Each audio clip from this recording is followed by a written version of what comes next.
अस्सलामुअलैकुम and good morning. ये है rising Pakistan with me Mohammad Shoaib.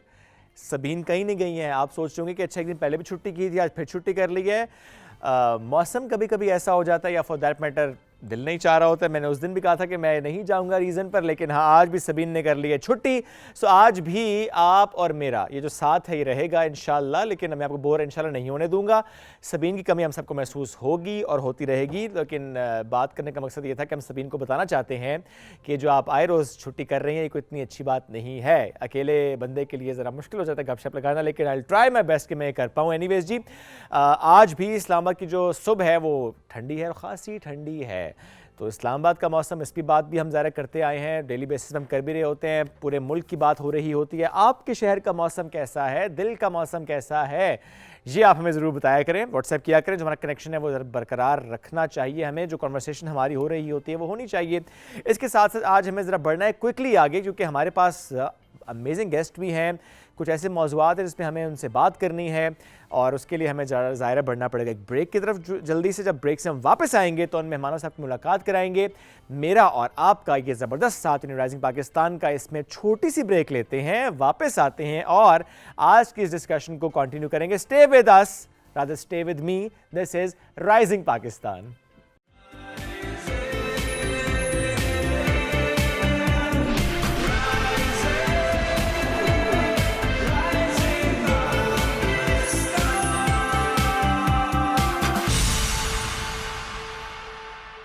Welcome back. Rising Pakistan में एक बार फिर कहते हैं खुश आमदीद। आज हमारा एक टॉपिक है टैक्स से मुताल्लिक।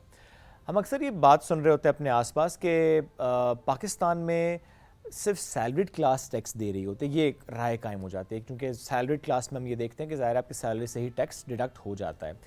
उसमें एक राय ये भी कायम होती है कि टैक्स तो हम सब दे रहे होते हैं किसी ना किसी मद में। It's not just income tax, ज़ाहिर उसमें सेल्स टैक्स भी होता है, उसमें डिफरेंट और तरह के टैक्सेस होते हैं।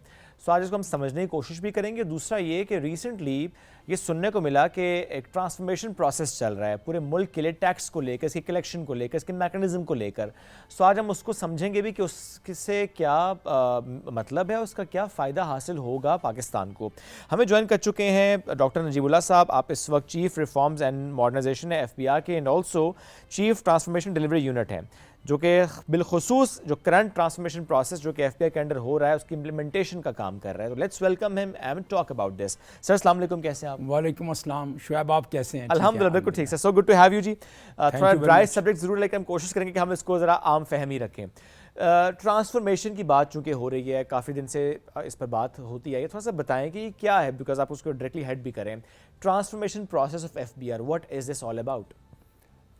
देखें शुएब, पाकिस्तान एक तरक्की पजीर मुल्क है और जो टैक्सेस हैं वो किसी भी कौम को बनाने के लिए, उसकी हुकूमत के तमाम तर अखराजात पूरे करने के लिए, जिसमें आपके डिफेंस के एक्सपेंडिचर्स हैं, जिसमें आपके पब्लिक सर्विस के एक्सपेंडिचर्स हैं, जिसमें पूरे सरकार को रन करने के एक्सपेंडिचर्स हैं, वो पूरे करने के लिए टैक्सेस यूज़ होते हैं। तो इन टैक्सेस का एक ऑप्टिमल क्वांटिटी में आना बहुत ज़रूरी है। ठीक है। वो ऑप्टिमल क्वांटिटी कौन सी है, इसका जो डिटर्मिनेंट आता है वो फिगर यही होता है कि आप अपने जो पीयर कंट्रीज़ हैं उनके साथ मवाजना करें। पाकिस्तान का जब हम मवाजना करते हैं दूसरे जो कंपेटिटर्स, कीनिया के साथ, श्रीलंका के साथ, या इवन और नॉट टू स्पीक के हम डेवलप्ड कंट्रीज़ के साथ ना भी करें, तो पाकिस्तान की टैक्स टू GDP रेशो जो है वो खासी लो है। वो सिंगल डिजिट के अंदर 9.9, 9.5, 9 के करीब होवर करती रही है ओवर दी ईयर्स। और अगर हमारे एब्सोल्यूट टैक्सेस में बढ़ोतरी भी आई है तो लेकिन वो GDP की ग्रोथ के साथ मुताबिकत नहीं रखती रही, यानी हमने वो बेंचमार्क कबूल नहीं किया। इसको देखते हुए जब ये गवर्नमेंट आई तो 2024 के अंदर ये in the second half of the 2024 तो ये प्लान किया गया कि इसके डायग्नोस्टिक्स किए जाएं, इसके क्या क्या वजह है कि हम ये परफॉर्म नहीं कर पा रहे। तो क्या हमारी पॉलिसीज़ इस तरह है, क्या हमारे प्रोसेसेस इस तरह है, क्या चीज़ें हैं। उन तमाम चीज़ों को देखने के लिए ऑफिसर्स ऑफ द FBR ही उन्होंने वर्किंग ग्रुप्स बनाए डिफरेंट किस्म के, और this process was totally owned by the political government. हमने एक होम ग्रोन प्लान बनाने का मंसूबा बनाया कि हम ये देखें कि ये प्रॉब्लम कहाँ पे लाई करता है। तो इन तमाम प्रॉब्लम्स को मुल्क के टेंस ऑफ ऑफिसर्स इकट्ठे हुए, कस्टम्स के और इनलैंड रेवेन्यू सर्विस के, जिन्होंने जो अपने अपने फील्ड के एक्सपर्ट थे, उन्होंने इसको रिसर्च किया, स्टडी किया, डिफरेंट बिजनेस प्रोसेसेस देखे, इंटरनेशनल कंपैरिजंस किए और उसके बाद उन्होंने कुछ डायग्नोस्टिक्स पेश किए कि हमारी ये कमियां हैं और उन कमियों को पूरा करने के लिए हमने डिफरेंट सॉल्यूशन तजवीज़ किए। वो जो सॉल्यूशन है वो उसका पूरा प्लान जो था वो ये था कि ये एक नया FBR जन्म लेगा which is more empowered, which is more service oriented, which is more digitized, which is more transparent. Right. और इन तमाम चीज़ों के होते हुए ये जो पूरा प्लान है इसको करने का, इसके कई जुज़व है जो हम आगे चल के डिस्कस करते हैं। तो इन चीज़ों के होते हुए कि ये जो सारा प्लान है इसको FBR का ट्रांसफॉर्मेशन प्लान कहते हैं।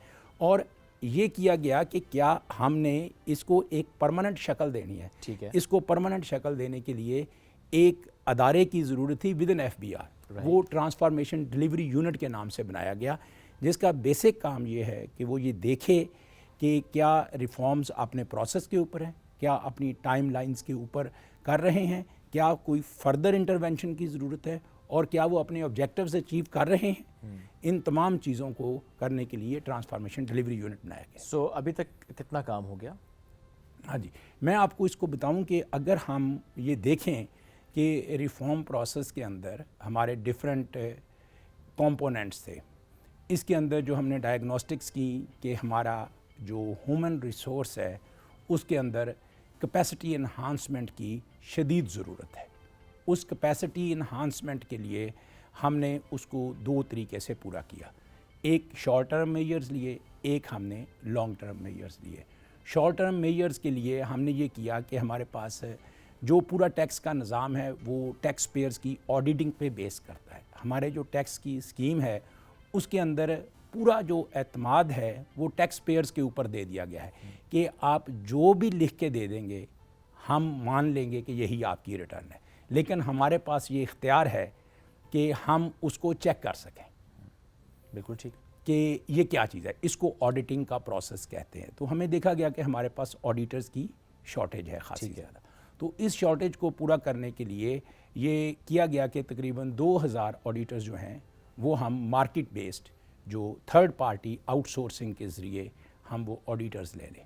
वो प्रोसेस आलमोस्ट कुछ 70% के करीब मुकम्मल हो चुका है। Those people are deployed. फिर ये था कि हमारे बहुत सारे केसेस जो होते हैं वो डिफरेंट लीगल प्रोसेसेस में फंस जाते हैं, जो अदालतों में टैक्स पेयर्स के पास, क्योंकि कि ये कानूनी अमल है। किसी के ऊपर टैक्स लगाना रियासत का इख्तियार तो है, लेकिन ये कानूनी अमल के ज़रिए लगता है। जब वो कानून के तकाज़े पूरे हुए या नहीं हुए, क्या डिपार्टमेंट का मौक़िफ़ सही है या नहीं, इसका फ़ैसला आखिरकार अदालतें करती हैं। तो अदालतों में हमारे बहुत सारे केसेस फंसे होते हैं। तो उसके लिए हमने अपनी लीगल साइड को स्ट्रेंथन करने के लिए जो लॉ फर्म्स और लॉयर्स की कुछ खिदमात हासिल की। वो प्रोसेस भी राइट ऑन ट्रैक है। उसके अंदर हमने ट्राइब्यूनल्स के अंदर रिफॉर्म्स किए। तीसरा, हमने अपने ऑफिसर्स को जो था वो भी ये था कि आपने जब उनको कोई इंसेंटिव देना है, उनकी परफॉर्मेंस को भी मैनेज करना है, तो उनकी परफॉर्मेंस मैनेजमेंट के लिए हमने सर्टेन टूल्स बनाए। उनमें एक हमारा परफॉर्मेंस मैनेजमेंट सिस्टम है जहाँ पे हम उनको, अगर हम ये तो नहीं कह सकते कि मार्केट बेस्ड, लेकिन नियर टू मार्केट सैलरीज़ की तरफ ले गए हैं। लेकिन दैट सैलरी इंक्रीज जो है वो रिवॉर्ड की शक्ल में है, which is linked with the performance. That is incentive based. Do we have the stats के इस वक्त पाकिस्तान में FBR के यानी इससे रिलेटेड जो केसेस हैं उसका वॉल्यूम क्या है? कितने ऐसे केसेस हैं जो कि इस वक्त ज़ेर समात हैं कि जहाँ पर individual cases for that matter? देखें, पाकिस्तान के अंदर हम एक ऐसी जगह पे हैं या हमारा मजाज ऐसा है कि पाकिस्तान या सिस्टम इस तरह से तरतीब दिया हो चुका है कि हमें लिटिगेशन बहुत ज़्यादा हमारे प्रोसेस में होती है।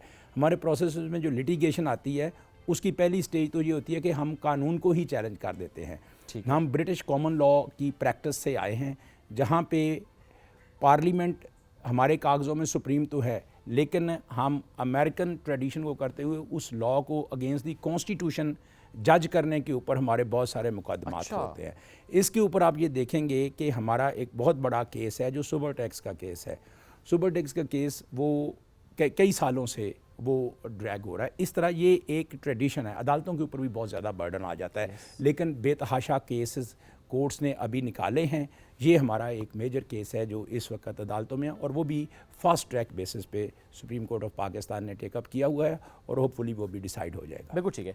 इस वक्त एक आम पाकिस्तानी कितने किस्म के टैक्सेस दे रहा है? ये वो बहुत इंटरेस्टिंग सवाल है। ये एक हमारे नैरेटिव के अंदर ये चीज़ आ गई है कि हम भी इसको कंसोलिडेट करने की कोशिश कर रहे हैं। देखें, एफबीआर जिन टैक्स लॉज को कर रहा है उसके अंदर हमारे पास जो इंटरनेशनल ट्रेड से रिलेटेड टैक्सेस हैं वो कस्टम ड्यूटीज़ की शक्ल में हैं। दूसरे पाकिस्तान में इनकम टैक्स, सेल्स टैक्स और फेडरल एक्साइज ड्यूटी है।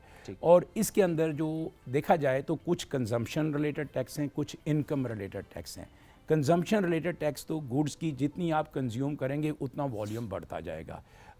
आप अगर एक जो पैकेट बिस्किट्स का डब्बा लेते हैं तो उसके ऊपर आपको 18% जी, अगर आप एक यूज़ करते हैं तो 18% होगा, अगर आप 2 यूज़ करते हैं तो जाहिर है कि फिर 2 के ऊपर टैक्स देना पड़ेगा।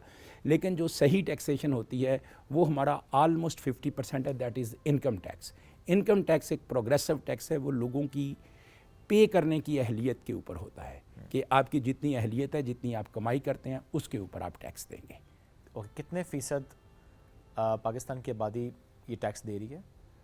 अच्छा, ये भी एक बड़ा इंटरेस्टिंग क्वेश्चन है कि पाकिस्तान की कितनी आबादी टैक्स दे रही है, और इसके ऊपर डिफरेंट तरीके से क्रिटिसाइज़ भी किया जाता है, कभी अशराफिया को, कभी लोगों को के, और एफबीआर को भी, कि हमने इसकी टैक्स की तादाद को बहुत ज़्यादा ब्रॉडन नहीं किया। तो इसको अगर देखा जाए तो पाकिस्तान के अंदर लास्ट ईयर 8 मिलियन लोगों ने रिटर्न फाइल किए थे। लेकिन अगर 8 मिलियन की रिटर्न फाइलिंग देखी जाए तो ये पाकिस्तान की पॉपुलेशन के मुताबिक कुछ भी नहीं है। लेकिन अगर हम पॉपुलेशन को आप देखें तो पाकिस्तान की पॉपुलेशन अगर ऑफिशियल फिगर्स को लिया जाए तो तकरीबन 236 मिलियन के करीब है, जिसमें 67 मिलियन की लेबर फोर्स है, बाकी या तो 70 साल से ऊपर है या 18-19 साल से नीचे हैं। वो लोग तो टैक्स देने के काबिल नहीं। अब 67 में आप 40% पॉपुलेशन को वो तो निकाल दें which lives below the poverty line. फिर ख़वातीन की इंक्लूजन को देखें तो ये स्टैट ठीक है, they are not very good, very bright, but इतने बुरे भी नहीं हैं। लेकिन उसके साथ जब हम दूसरी चीज़ देखते हैं कि इसको जज करना चाहिए पूरी ओवरऑल इकॉनमी के साथ। बिल्कुल ठीक। पाकिस्तान की अगर हम इकॉनमी को देखें तो हमारी बहुत ज़्यादा कैश इकॉनमी है। इस तरह की कैश इकॉनमी के अंदर डॉक्यूमेंट रखना लोगों को मुश्किल है। तो उसके लिए ओवर द ईयर्स गवर्नमेंट अपनी रेवेन्यू नीड्स को पूरा करने के लिए हम डिफरेंट पॉलिसी मेजर्स लेके आते रहे हैं, जिसकी वजह से आप ये देखें कि आपके मोबाइल फ़ोन्स के ऊपर हम टैक्स कट जाता है। लोगों के बहुत सारे बिजली के बिल जब एक ख़ास मकदार से बढ़ते हैं और वो टैक्स के क्लब का हिस्सा नहीं होते तो वहाँ पे वो उनको टैक्स देना पड़ जाता है। तो ये जो टैक्सेशन है, इस तरह की टैक्सेशन के डिफरेंट टूल जिसको विद होल्डिंग टैक्स रजीम कहते हैं वो मुतारफ़ कराया गया। तो अगर उन तमाम को देखा जाए तो फिर एक बहुत बड़ी तादाद ऑफ पाकिस्तानी जो है, हम तकरीबन मेजॉरिटी ट्रांजैक्शंस को हिट कर चुके होते हैं। ओके। क्योंकि जो बिलों से मुतालिक हमने देखा एक ख़ास लिमिट से ऊपर अगर बिल जाए तो टैक्स एक्स्ट्रा लगता है उस पर। जी जी, बिजली के बिलों में स्पेशली आई। जी जी। लेकिन उसमें कुछ लोग ये कहते हैं जी चूँकि मैं तो फाइलर हूँ, अब मैं जिस घर में रह रहा हूँ वो घर है किराए का, अब अगर मालिक मकान इज़ नॉट अ फाइलर तो वो मेरे ऊपर टैक्स क्यों लगेगा उस बिल का? इसका कोई हल भी होता है? जी जी, बिल्कुल इसका हल मौजूद है। तो वो इसके ऊपर यह है कि अगर आप फाइलर नहीं हैं और वो घर आपके पास है और बिजली का कनेक्शन आपके नाम पे है तो आपको वो टैक्स देना पड़ता है। लेकिन अगर आप उसके ऊपर मालिक मकान नॉन फाइलर है तो वो टैक्स किराएदार को देना पड़ जाता है। तो किराएदार के पास ये बहुत सारी ऑप्शंस मौजूद हैं कि वो अपनी जो इलेक्ट्रिक सप्लाई कंपनी है वहाँ पे ऑक्यूपेंट के नाम पे अपने आप को रजिस्टर करा ले। ओके। ऑफ दैट अगर वो ऑक्यूपेंट के नाम पे रजिस्टर करवा लेता है तो बिल के ऊपर मालिक का ओरिजिनल नाम रहता है, लेकिन यूज़र के नाम के ऊपर फाइलर आ जाएगा तो उसका वो टैक्स डिडक्ट नहीं होगा। और एक लोगों को ये बात नहीं पता, इसीलिए ज़ाहिर हम ये सवाल रख रहे थे कि अगर आप किराए के मकान में रहते हैं और आप फाइलर हैं तो आप उसको ऑक्यूपेंट के नाम पर रजिस्टर करवाएं, ताकि अगर आपका मालिक मकान फाइलर नहीं है तो वो टैक्स आपको ना देना पड़े। अच्छा सर, इसमें आप ये बताइएगा कि इस टैक्स नेट को ब्रॉडन करने के लिए, आपने खुद कहा ना कैश इकॉनमी पाकिस्तान की, बिकॉज हम देखते हैं कि परचून की दुकान है, गोल्ड मार्केट है, बहुत सी और हमारी सर्विसेज ऐसी हैं कि जहाँ पर कैश चल रहा है। अब ज़रा उसको डॉक्यूमेंट करना बड़ा चैलेंज है, क्या उसके लिए भी हमने कुछ स्टेप्स लिए हैं?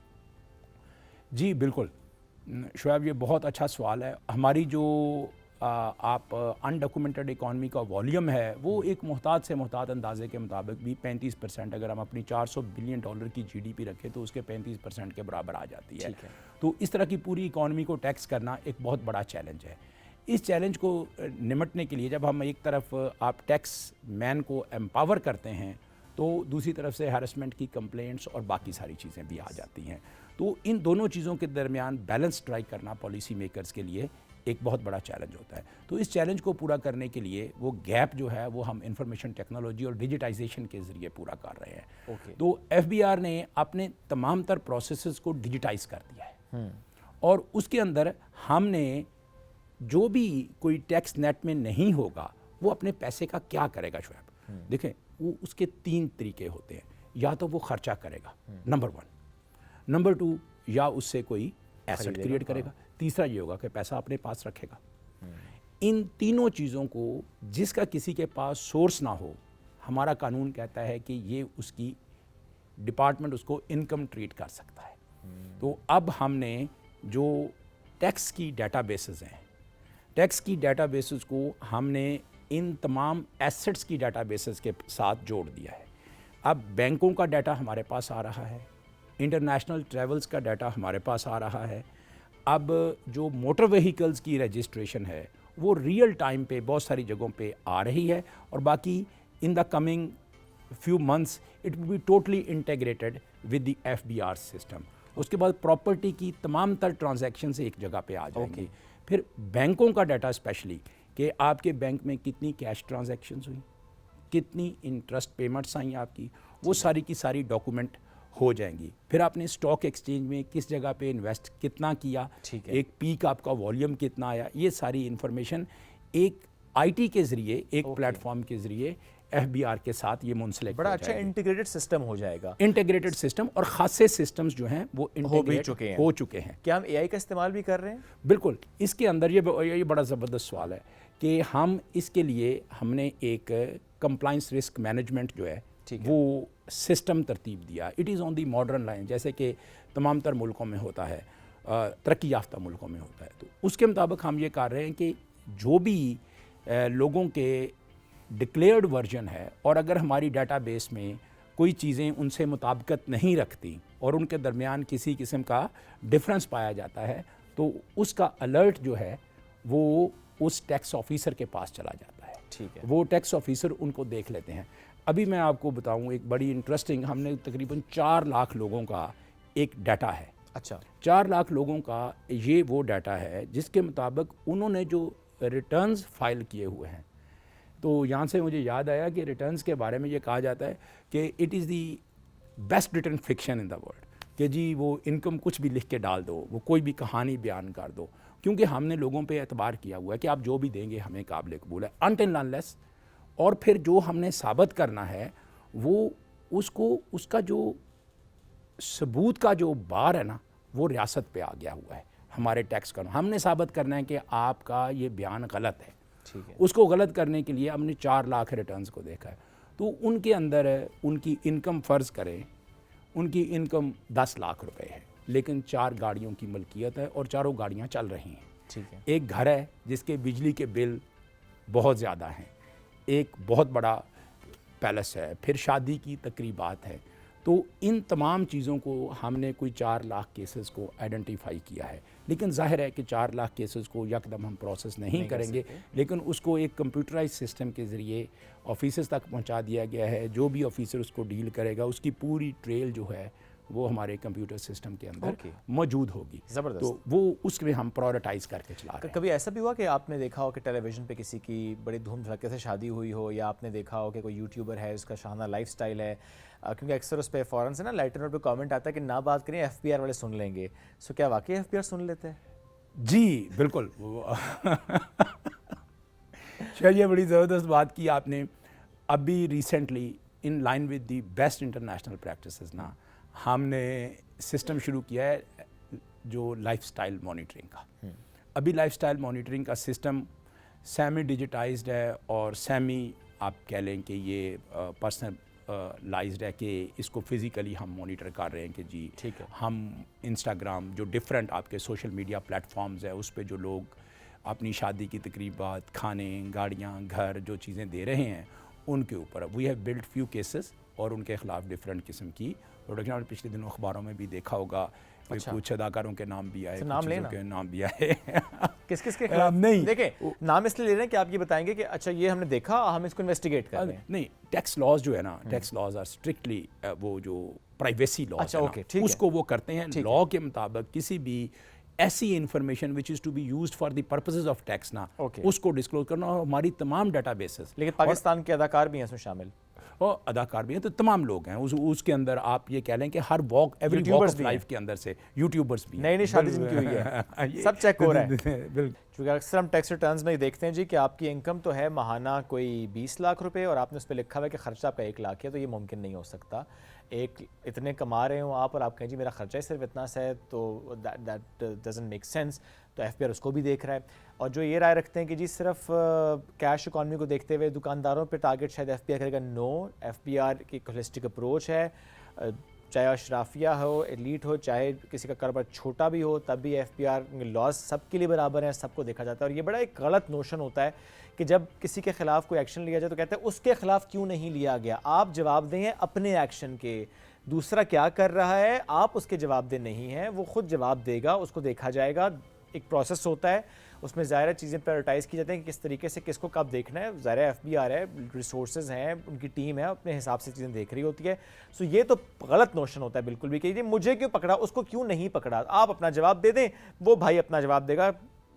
ये बड़ा एक गलत नोशन हो जाता है। प्लस ये कि बिलखुसूस इंस्टाग्राम पे, यूट्यूब पे, फेसबुक पे हर जगह हम देखते हैं जी कि लाइफस्टाइल, हम कहते हैं यार कि इतना लाइफस्टाइल इनका, और जब कभी उनको डॉक्यूमेंट सामने आ जाए तो हम कहते हैं अच्छा टैक्स तो बड़ा कम दिया हुआ है इन्होंने, तो फिर एफबीआर उसको भी देख रहा है। तो एफबीआर बहुत विजिलेंटली चीज़ों को मॉनिटर करे। बिकॉज अब जो एक जुमला आया ना अभी कि वो प्रीचिंग से नहीं, वो इन्फोर्समेंट से आता है दुनिया भर में। तो मैं इस पर ज़रूर कहता हूँ कि थोड़ा सा हम वाकई हमें सोचना भी चाहिए कि जब हम मुल्क की बात करते हैं, इकोनॉमी की बात करते हैं, तो रिस्पॉन्सिबिलिटी किधर है। हमारी रिस्पॉन्सिबिलिटी भी एज अ नेशन है कि हम अपना, हमारी जो इनकम है, जो हमारी अर्निंग्स हैं, हम उस पर जो एक टैक्स है जो हमारा कानून के मुताबिक है, हम वो दें और उसको फिर रिटर्न को फाइल भी करें। बहुत ज़रूरी है ताकि फिर हम कह सकें कि अच्छा गवर्नमेंट को हमें टैक्स दिया है, तो अब हम एक्सपेक्टेशंस रखते हैं कि अच्छा हम भी फैसिलिटेट ज़रा गवर्नमेंट ने उससे करना होता है।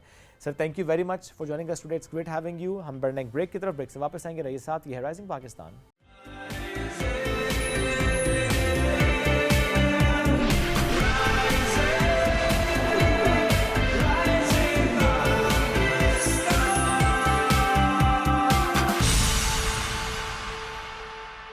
Welcome back. राइजिंग पाकिस्तान में एक बार फिर कहते हैं खुश आमदी। चूँकि आज सबीन नहीं है तो ये सेगमेंट थोड़ा सा मुश्किल हो जाएगा मेरे लिए, because it's about makeup and hair.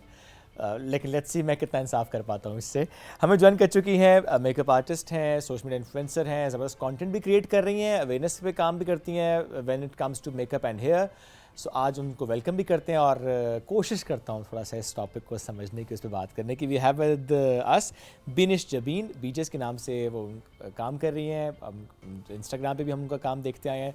Let's welcome. अस्सलाम वालेकुम जी, कैसी हैं आप? जी वालेकुम सलाम, मैं ठीक, अल्लाह का शुक्र। आप कैसे? Great to have you. अल्हम्दुलिल्लाह। बिनिश, कितना अरसा हो गया आपको इस फील्ड में? मुझे माशाल्लाह 16 साल हो गए हैं अपने सैलॉन्स रन करते हुए। चाइल्ड लेबर किया आपने? नहीं, चाइल्ड लेबर नहीं, बस एक्सपीरियंस अल्हम्दुलिल्लाह इतना है। सो शौक था आपको वैसे? शौक भी था। मैंने टेक्सटाइल डिज़ाइनिंग की थी। अच्छा। उसमें एक शॉर्ट कोर्स मेकअप का हुआ। ठीक है। तो जब मेकअप का शॉर्ट कोर्स हुआ तो फिर मुझे वो ज़्यादा इंटरेस्टेड लगा। तो बस फिर आहिस्ता आहिस्ता फिर मैंने अपना एक सेटअप, जस्ट 1 रूम से सेटअप स्टार्ट किया था। अल्हम्दुलिल्लाह अभी रावलपिंडी इस्लामाबाद में मेरे 3 सेटअप्स हैं, 3 सैलॉन्स हैं। ओके। अब देखिए सैलॉन रन करना, अगेन ज़रा एक रन करना भी इतना डिफिकल्ट होता है, आप 3-3 रन कर रही हैं। टाइम कैसे मिलता है आपको कि आप साथ सोशल मीडिया को भी इतना अच्छा लेकर चल रही हैं? उसमें ये होता है कि अब आपकी बात बिल्कुल ठीक है, लेकिन जो फर्स्ट ब्रांच होती है ना, जिस पे ऑनर खुद होती है, उसका आप अगर डेली बेसिस पे देखें तो उसकी इनकम ज़्यादा अच्छी होती है बनस्बत बाकी 2 सैलॉन्स के, लेकिन तो फिर आपको हर डेज जगह जाना मैनेज चाहिए। डेज मैनेज करना पड़ते हैं ना। Okay. मोस्टली होता ही है कि जिसका जितना ज़्यादा एक्सपीरियंस हो, अब मेरा इतना एक्सपीरियंस है तो मोस्टली क्लाइंट्स को सिग्नेचर ब्राइड्स चाहिए होती हैं। ठीक है। तो आपको पता है रावलपिंडी इस्लामाबाद में अब ट्रैवलिंग इतना बड़ा इशू नहीं रहा, तो मोस्टली क्लाइंट्स फिर दूसरी ब्रांच से फर्स्ट ब्रांच पे मूव कर जाते ओके, हैं। वो मेरे देखते हैं पास बिनिश खुद कहाँ पे हैं। खुद कहाँ पे है, जहाँ पे मैं खुद अवेलेबल होती हूँ, फिर सिग्नेचर ब्राइड्स, हेयर, सब सिग्नेचर काम वहीं पे आ जाता है। क्या ये होता है आपके साथ भी कि कोई क्लाइंट आपके पास आए और किसी एक्ट्रेस की शादी की या उसकी कोई पिक्चर इवेंट की या किसी शूट की दिखाया गया कि मुझे ऐसा तैयार होना है? आजकल होता ही ऐसा है। आजकल सबको हानिया बनना है। सबको हानिया बनना है, एग्जैक्टली।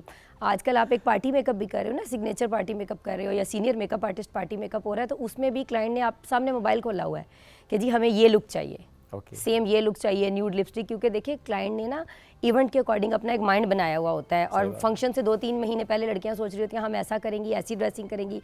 जब हम उनके माइंड से हट के काम करते हैं ना, तो वो बहुत अच्छा काम भी हो तो उनको पसंद नहीं आता।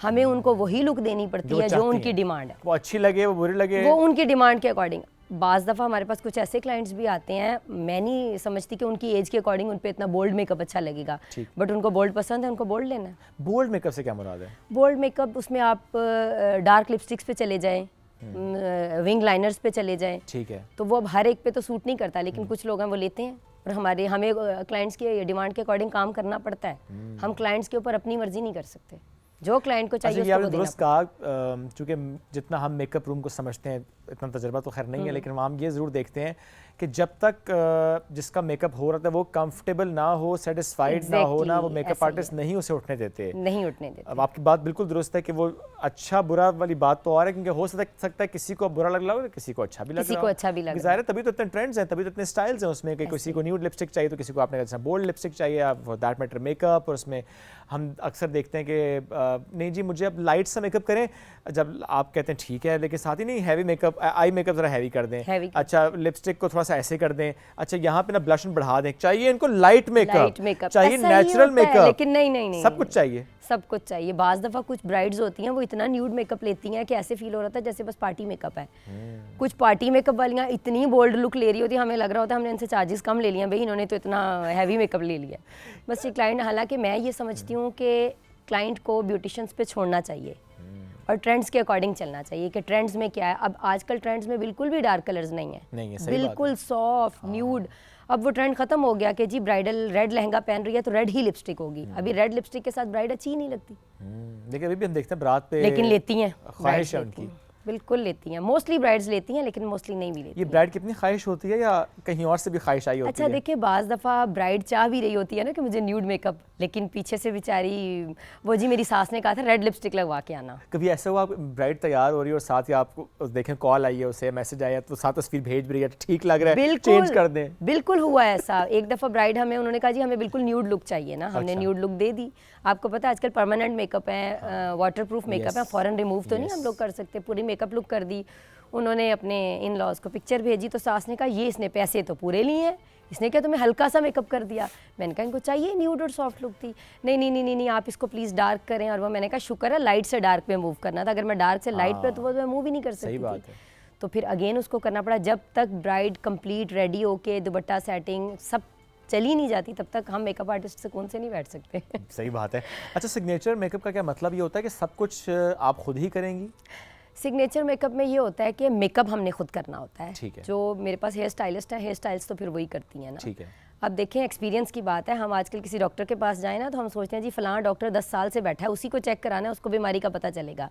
सैलॉन्स तो आजकल बहुत ओपन हो गए हैं, हर गली मोहल्ले में सैलॉन्स ओपन है, लेकिन डिपेंड करता है कि किसका एक्सपीरियंस कितना ज़्यादा है। मैं खुद भी यही समझती हूँ कि अभी लास्ट 10 ईयर से मेरे काम में फिनिशिंग आई है। और अगर मैं आज से 10 साल पहले का अपना काम देखती हूँ तो मुझे यकीन ही नहीं आता मैंने किया था। और आई थिंक उसमें भी ये है कि ट्रेंड्स चेंज होते रहते हैं। ट्रेंड्स चेंज है, प्लस एवरी डे आप उसमें और बेहतर अपना वर्जन लेकर आते हैं। बिल्कुल ऐसा ही है, नए नए कोर्सेज करते हैं, ट्रेंड्स को देखते हैं, फैशंस को देखते हैं, फिर कॉस्मेटिक के ब्रांड्स और आते हैं। अच्छा, जो कॉस्मेटिक्स यूज़ हो रहे होते हैं, हम ये भी देखते हैं कि कुछ सैलॉन्स में वो जो प्रोडक्ट यूज़ हो रही है समटाइम्स वो इतनी अच्छी क्वालिटी के होते हैं कि तभी उसके चार्जेस बहुत ज़्यादा होते हैं। ऐसा ही है। अक्सर लोग कहते हैं ये क्या आधे घंटे में तो मेकअप तुमने कर दिया, मेरा पैसे इतने ज़्यादा लिए। ज़ाहिर है जो प्रोडक्ट इस्तेमाल हो रही है उसकी कॉस्ट है एक। कॉस्ट है, देखिए प्रोडक्ट की कॉस्ट भी है, फिर सैलून में स्टाफ के एक्सपेंसेस हैं, और आप आपके लोगों अपने expertise पे charge कर रहे हैं। कमर्शियल मीटर्स हैं, सब कुछ है। तो ये क्लाइंट की गलत बात है कि ऐसा नहीं होता, होता है। और आपको पता है कॉस्मेटिक्स पे आप न्यूज़ में देखते हैं हर दफ़ा किसी चीज़ पे टैक्स लगे ना लगे, कॉस्मेटिक्स पे टैक्स लग रहा होता नहीं, है, सब पे लग लेकिन जाता वो है। चीज़ नहीं नज़र आ रही होती सबको कि कॉस्मेटिक्स पे टैक्स लग रहा है। राइट मिनिश, जिसकी शादी फॉर एग्जांपल 1 हफ्ते बाद है या 2 हफ्ते बाद है या 3 हफ्ते बाद है, क्या मेकअप से शादी से पहले, इवेंट से पहले कोई 2-3 हफ्ते की कोई आप टिप्स भी देती हैं? अच्छा आप जरा ये करना शुरू कर दें ताकि आपकी स्किन प्रेप हो जाए। बिल्कुल, हमारे पास ब्राइडल सीजन में 3 मंथ्स बिफोर बुकिंग्स हो जाती हैं। ठीक है। तो जब हम फिर ब्राइड को खुद भी बुलवाते हैं, देखें हर ब्राइड की स्किन अच्छी नहीं होती, तो कुछ की स्किन में एक्नी होती है, कुछ के ओपन पोर्स होते हैं, फिर उनको सजेस्ट करते हैं हम लोग, हाइड्रा फेशियल सजेस्ट करते हैं, नाइट क्रीम सजेस्ट करते हैं, कोई मेडिकेटेड कोई अच्छे सीरम्स बताते हैं कि आप वो यूज़ करें ताकि फंक्शन से पहले आपकी स्किन अच्छी होगी तो मेकअप ज़्यादा अच्छा हो। सही बात है। और अक्सर हम ये भी देखते हैं ना कि आप मेकअप हुआ, क्योंकि आजकल ट्रेंड बड़ा है कि इवेंट से पहले शूट का, बिल्कुल है। फॉर एग्जांपल आप रेडी हो गए जो सुबह 10-11 बजे, अगर रात का भी इवेंट है तब भी आपने 2-3 घंटे किसी और लोकेशन पर जाना है, वहाँ पर शूट होगा, और बाय द टाइम आप इवेंट तक पहुँचेंगे मेकअप में थोड़ा सा ना गड़बड़ हो जाती है समटाइम्स। अगर तो आपका विद इन सिटी है तो फिर तो हम देखते हैं कि जो मेकअप आर्टिस्ट हैं वो कहते हैं नहीं आप रीटच के लिए आ जाएं, इट्स ओके, बट अगर आपका आउट स्टेशन है तो फिर ज़रा मुश्किल हो जाता है। लेकिन आप कह रहे हैं कि मेकअप बड़े परमानेंट से आ गए, फिक्स्ड मेकअप 24 आवर्स स्टे करता है। Okay. आप अच्छे ब्रांड्स पे काम करें तो 24 आवर्स स्टे करते हैं, आप जितनी मर्जी ट्रैवलिंग करें कुछ नहीं होता। हाँ, समर्स में थोड़ा बहुत आपको टचअप की ज़रूरत होती है, बट अदरवाइज नहीं, मेकअप आपका स्टे करता है। आजकल आउटडोर शूट्स की जो आप बात कर रहे हैं, जो हमारी इवनिंग शिफ्ट्स की ब्राइड्स हैं, उन्होंने हॉल में रात को 8 बजे पहुंचना होता है, लेकिन वो सैलून से 3 बजे चली जाती हैं। और जो मॉर्निंग शिफ्ट है वो 8 बजे चली जाती हैं, क्योंकि उनको फिर 10 साढ़े 10 बजे 11 बजे हॉल पहुंचना होता है। सही बात है, तो उसने पहले शूट करना है, लेकिन उसमें हम ये कहते हैं कि अगर आपका दिन का फंक्शन है तो फिर आप शूट इवेंट के बाद रख लें। लेकिन उसमें होता है कि यू नो वो डिपेंड करता है ना, समर्स और विंटर्स में ज़ाहिर है, विंटर में तो मुश्किल है बिकॉज शाम जल्दी हो जाती है, आपको लोकेशन पर जाना है एंड देन वहाँ की लाइट।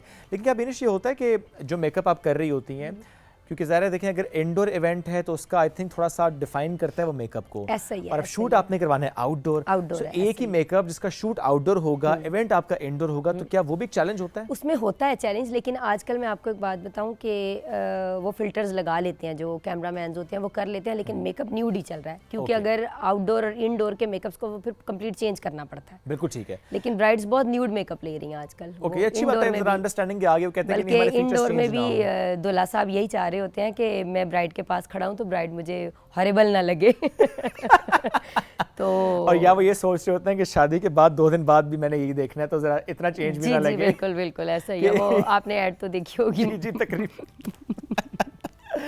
अच्छा बीनिश, इसमें मुझे ये बताएं कि फॉर एग्जांपल एक ब्राइड है जिसने दोनों दिन या फॉर दैट मैटर 3 दिन जितने भी फंक्शंस है उसके सब पे उसने अगर आपसे रेडी होना है, सो उसमें ये होता है कि अच्छा चूंकि आपके न्यूड मेकअप ही चल रहा है, सेम मेकअप के साथ ही चली जाती हैं ब्राइड्स के? वो कहते हैं नहीं, उनको कंप्लीट लुक डिफरेंट चाहिए, बल्कि ब्राइड्स के साथ पहले बाकायदा डिस्कस होता है। मोस्टली ब्राइड्स का 3 डेज का इवेंट बुक होता है ना, मेहंदी बारात वलीमा, एक तो उनको डिस्काउंट मिल जाती है 3 डेज की बुकिंग पे, एक पार्टी मेकअप फ्री मिल जाता है। दूसरा ब्राइड्स ये देख रही होती हैं कि अपने 3 दिन के वो ड्रेसेस ज्वेलरी सब हमें सेंड करती हैं, उसके अकॉर्डिंग हेयर स्टाइलिस्ट से उनकी अलहदा मीटिंग होती है, मेकअप आर्टिस्ट से अलहदा होती है कि हमें ये लुक चाहिए फर्स्ट डे, ये सेकेंड डे चाहिए, ये थर्ड डे चाहिए, और ऐसा हेयर स्टाइल चाहिए, ऐसे हमें ज्वेलरी सेटिंग चाहिए, वो सारा डिस्कस करती हैं बाकायदा। फर्स्ट डे पे तो हम नॉर्मली यही देख रहे हैं कि आजकल चिपके हुए बाल ही हैं, काफी टाइम से चल रहे हैं। बिल्कुल ऐसा है, ऐसे, लेकिन हर फेस पे चिपके हुए बाल नहीं ना। ये तो मेरा सवाल था, हर फेस पे तो चिपके हुए बाल हर फेस पे अच्छे नहीं लग रहे, लेकिन जी फर्स्ट डे की ब्राइड का चल ही वो ट्रेंड रहा है चिपके हुए बाल, जो कि ज्वेलरी सेट होनी है। ट्रेंड्स के अकॉर्डिंग तो नहीं ना चल सकते, आपने सारा कुछ ट्रेंड्स के अकॉर्डिंग नहीं, आपने ये भी देखना है आपके फेस पे सूट क्या कर रहा है। सही बात है,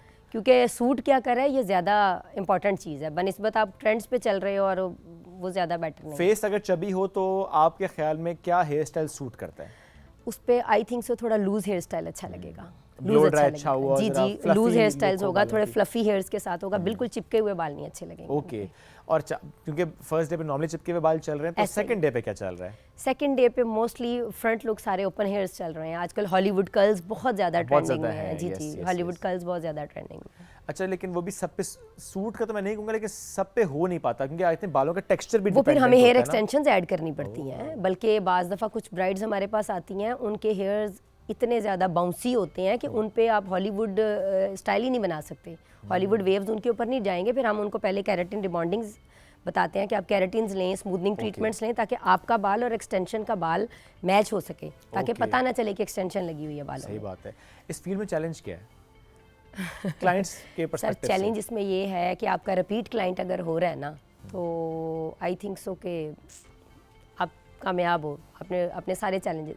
अब मेरा माशाल्लाह हेयर और मेकअप में अगर आप 15-16 साल से एक ब्रांच चला रहे हो, तो यकीनन रिपीट क्लाइंट है तो आप चला रहे हो ना। आपने अपने क्लाइंट को बेस्ट दे के भेजना है। सही बात है। अब सम टाइम ऐसा होता है हमारे पास कि क्लाइंट हमें पे कम कर रहा होता है, लेकिन उसको बेस्ट चाहिए होता है। हम देख रहे होते हैं हमारा प्रॉफिट मार्जिन ना होने के बराबर है, लेकिन फिर भी हम उसका काम अच्छा कर रहे होते हैं। क्यों कर रहे होते हैं? क्योंकि वो क्लाइंट्स की एक चेन चल रही होती सही है। बात है। उसने 10 और लोगों को बताना है कि मैंने वहाँ से हेयर ट्रीटमेंट करवाया, मैंने वहाँ से मेकअप लिया और इतने रीजनेबल प्राइस में लिया है, प्लीज़ आप भी जाए। वाकई रीजनेबल है जी सर बिल्कुल रीजनेबल। ये वो होता है ना कि वही बात है, चेक पे आप लिखते हैं 1 lakh only, 2 lakh only. Sir आप वही वाली बात होगी ना कि मेकअप के ब्रांड्स एक्सपेंसिव हैं। अब ज़ाहिर है, आप makeup भी- देखिए नहीं, लेट्स टॉक अबाउट दिस, क्योंकि ज़रा वो जो आप यूज़ कर प्रोडक्ट वो Products use कर एक्सपेंसिव रहे है, हैं, exactly. फिर आपकी अपनी एक्सपर्टीज़ है, फिर ऑपरेशनल कॉस्ट है एंड एवरीथिंग, ज़ाहिर है वो सब चीज़ें फिर कंबाइन होकर चीज़ें आ रही होती हैं। अच्छा, रिसेंटली हमने देखा कि बहुत अच्छे अच्छे सैलून, बहुत अच्छे अच्छे मेकअप आर्टिस्ट जिनका काम बहुत मशहूर है, बहुत चल रहा था, लेकिन उसमें एकदम से ना मेरे को कंट्रोवर्सी नज़र आती है जी। किसी क्लाइंट की एक पिक्चर आएगी, मैं जी उस सैलून में गई और मैंने यहाँ पे मेकअप करवाया और ये देखिए स्पॉन्ज ऐसा यूज़ किया है इन्होंने, और यहाँ पे स्टाफ करवाया, ऐसा था वैसा था। हालांकि उस इतना अरसा उन्होंने काम किया होता है, लेकिन एक पोस्ट से उनकी जो पूरी क्रेडिबिलिटी है वो डाउन हो जाती है। डाउन हो जाती है। How do you see this? Sir मैं आपको एक बात बताती हूँ, देखें कोई भी सैलून, जब कोई बंदा इतना बड़ा बिजनेस कर रहा होता है, उसका स्टाफ पूरा टीम काम कर रही होती है, सैलून्स की मिस्टेक्स नहीं होती, जहाँ तक मेरा पॉइंट ऑफ व्यू। आप कहेंगे कि पता नहीं मेरा अपना सैलून है मैं इसलिए कह रही हूँ। देखिए मार्केट में ना बहुत किस्म के क्लाइंट्स होते हैं। अब हमारे पास खुद सम टाइम कुछ क्लाइंट ऐसा आ जाता है कि मेरी बच्चियाँ बहस कर रही होती हैं, रिसेप्शन पे मैं जाती हूँ, उन्हें बोलती हूँ कि बस आप चुप कर जाओ, पीछे हट जाओ, मैं देखूँगी उनको। ठीक है। क्योंकि मेरा इतना एक्सपीरियंस हो चुका है कि क्लाइंट सम टाइम आपसे मज़ीद डिस्काउंट्स लेने के लिए या एक्स्ट्रा प्रोटोकॉल लेने के लिए भी ये काम कर रहा होता है। अब मैं हूँ ना, मुझे तो पता है कि ये मेरा रिपीट क्लाइंट है, मैंने उसको प्रोटोकॉल देना है। अब स्टाफ को तो नहीं, स्टाफ के तो हमारे 4 इयर्स के एग्रीमेंट्स होते हैं। आफ्टर 4 इयर्स स्टाफ जो है दूसरी ब्रांच पे शिफ्ट हो जाता है, ठीक है, शादियाँ हो जाती हैं, मूव कर जाता है। अब हमें क्लाइंट का पता होता है कि इस क्लाइंट को प्रोटोकॉल ना मिला ना, इसका काम अच्छा भी हुआ ना, तो तब भी ये बोलेगी नहीं मुझे, मैं तो सेटिस्फाइड नहीं। तो ये फिर क्लाइंट पे वेरी करता है। देखें अगर एक बंदा मार्केट में 5 साल 6 साल 8 साल 10 साल से बैठा है, वो अपना काम कर रहा है, सबसे बड़ी बात है सैलून रनिंग में जा रहा है, तो मैं नहीं समझती कि वो अपने बिजनेस में कोई मिस्टेक करता है। वो कोई मिस्टेक नहीं करता। Okay. कुछ क्लाइंट्स होते हैं उनको एक्स्ट्रा प्रोटोकॉल चाहिए होता है, तो कर देते और हैं। और client अगर फिर मिस्टेक ऐसा। कहीं हो भी गया, आई थिंक, तो देखें इट्स नेचुरल, सब ह्यूमन एट द एंड होता है ऑफ द सर, डे। ऐसा ही है, लेकिन सर हमारा जो काम है ना उसमें मिस्टेक की गुंजाइश नहीं है। आप देखें एक ब्राइड स्टेज पे बैठी है, 2000 पर्सन सामने बैठा है, आप कोई भी चीज़, आप एक उनको सेफ्टी पिन भी लगा रहे हो ना, तो वो भी आप अंडर साइड लगा रहे हो ताकि वो नज़र ना आए, क्योंकि लोग तनकीद करते हैं। पिन पे भी तनकीद करते हैं कि जी आपने सेफ्टी पिन सामने क्यों लगाई हुई है, ये Oh my हिडन क्यों नहीं goodness. थी। Lastly, what's the most difficult client you have ever handled? Sir hairs के क्लाइंट बहुत मुश्किल हैंडल होते हैं। अच्छा, क्या क्या क्या कहते हैं? देखें अब बाल है ना, फॉर एग्जांपल किसी का हेयर है वो कम फ्रीजी है, अब सबको सब जैसी एक जैसी लुक नहीं आती। अब फॉर एग्जांपल 4 बहनें या चारों बहनें काम करवा रही हैं ना, तो एक का बालों का टेक्सचर अच्छा है, उसमें अच्छा मॉइस्चराइज़र है, उस पर किसी चीज़ के अच्छे रिजल्ट्स आ गए हैं, तो दूसरी कहेगी जैसे उसके आए मेरे क्यों नहीं आए। अब जो स्किन टेक्सचर्ड और हेयर टेक्सचर्ड है वो गॉड गिफ्टेड है। सही बात है। हम लोग सर्जन्स तो नहीं, हम सर्जरी नहीं कर रहे हैं, लेकिन हम चीज़ों को ग्रूम कर रहे हैं। अगर कोई चीज़ 30% है तो उसको मजीद 30 करके 60 पे लेके जा रहे हैं। अगर है ही 0 तो 0 वाले को हम 30 पे लेके जाएंगे ना, उसको 60 पे तो हम इतना नहीं मूव कर सकते। बस वहाँ पे फिर हम लोगों को क्लाइंट को सेटिस्फाइड करना बड़ा मुश्किल होता है, समझाना पड़ता है कि आप इसको आफ्टर केयर में लेके जाएं, इसमें लेके जाएं, वो ज़रा मुश्किल हो जाता है। आप इतना तैयार करती हैं सबको, खुद तैयार होना तो खुद ही होती हैं? सर खुद दिल ही नहीं करता तैयार करने को, खुद तो दिल करता है कि बस कोई इवेंट पे हमें ना बुलाए। जब हम 11-12 आवर्स खड़े होकर काम करते हैं ना, उसके बाद दिल करता है कि बस अच्छी सी चाय हो और बस अपना रूम हो। तो कोई तैयारी वाला चक्कर ही नहीं है? बिल्कुल भी नहीं, बिल्कुल भी नहीं सर, दिल ही नहीं करता। मेकअप देख के बस उकता जाते हैं हम लोग। ये वही है ना, जो शेफ होता है ना खाना बनाना, उसका दिल नहीं उसका करता, खुद दिल नहीं कर रहा होता खाने तो आपके साथ भी यही कहते हैं, इतना तैयार कर करके इतना मेकअप देखकर, हेयर देखकर आपका दिल करता है मैं इसको रॉ ही रखूं, नेचुरल रखूं, कोई जरूरत नहीं। प्लस क्योंकि चल भी यही रहा है, 0 मेकअप न्यूड मेकअप, तो आप उसी की तरफ जा रहे थे। Binish, thank you very much, it's great having you. आज मैंने देखा अकेले ये सेगमेंट किया, तो इस पर हम सबीन से बाद में किसी वक्त बहस करेंगे कि चूंकि ये उनका डिपार्टमेंट था। Let's take a break. We'll be right back. This is Rising Pakistan.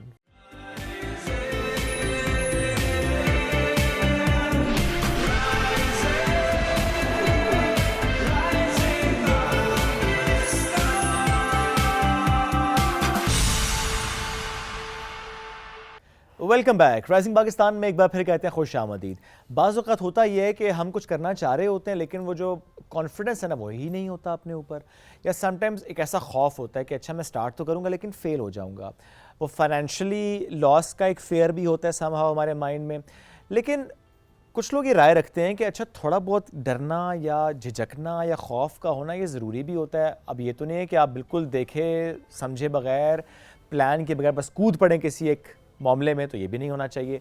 सो आज हम इस मामले को ज़रा समझने की कोशिश करते हैं कि जो कॉन्फिडेंस है, राइट कॉन्फिडेंस, ये कितना ज़रूरी है। क्या ये बाय बर्थ होता है या ये इन्वायरमेंट से आता है? अगर नहीं है तो क्या आ सकता है या नहीं आ सकता, या कोई सर्टन एज होती है जिसमें ये आ जाए तो आ जाए, वरना फिर इनकार ही समझें। तो इस मामले को भी समझेंगे। प्लस ये कि जो थोड़ी सी एक ये एनर्जी होती है ना झिझक वाली और खौफ वाली और डर वाली, हम इसको स्ट्रेंथ में कैसे तब्दील कर सकते हैं, आज इस मौजूद में हम गुफ्तगू करेंगे। और एक ऐसी शख्सियत ने हमें ज्वाइन किया है कि आप भी ये सोचते होंगे कि आपके आसपास कुछ लोग ऐसे होते हैं कि जिनके साथ होते हुए या जिनसे बात करते हुए यू शेयर योर हार्ट, आप करते हैं बात उनसे बिकॉज आप करना चाहते हैं। तो he is one of those personalities in my life अल्हम्दुलिल्लाह।